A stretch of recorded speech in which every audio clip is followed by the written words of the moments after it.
السلام عليكم. عليكم السلام ورحمة الله وبركاته. كيف شفت المزاد اليوم؟ والله ما شاء الله تبارك الله، الحمد لله رب العالمين، والصلاة والسلام على أشرف الأنبياء والمرسلين سيدنا محمد وعلى آله وصحبه أجمعين. فضل من الله سبحانه وتعالى، فضل الجميع، وحضورك أنت أيضا أول العناصر ما شاء الله تبارك الله. توفقنا في المزاد اليوم وبالشر كل الحمد. تم البيع بالكامل تحت إشراف شركة الشيخ إبراهيم القباع ما شاء الله تبارك الله.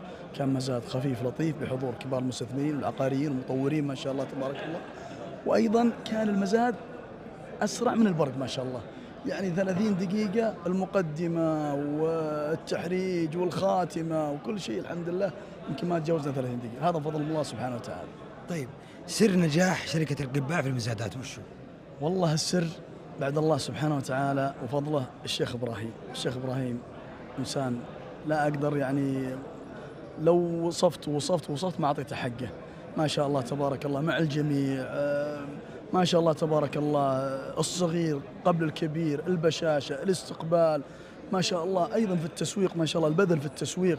وأيضا ما شاء الله يعني ما شاء الله تبارك الله الشيخ إبراهيم من الناس اللي ما يبخل على التسويق، ما يبخل على المزاد. وهذا أحد أسباب نجاح المزاد، أنك تسوق العقارات تسويق ممتاز، أنك تبذل على المزاد بذل ممتاز عشان يطلع بصورة ممتازة. أيضا استقطاب المستثمرين والعقاريين والمطورين اللي طال عمرك يأثرون في المزاد بمشترياتهم بعد توفيق الله سبحانه وتعالى. كم تجاوزت المبيعات اليوم؟ والله أنا أتوقع والله أعلم، حسبتي يعني حسبت على ما قال يعني حدود 80 مليون، أكثر شوي أقل شوي، يعني في الحدود هذه.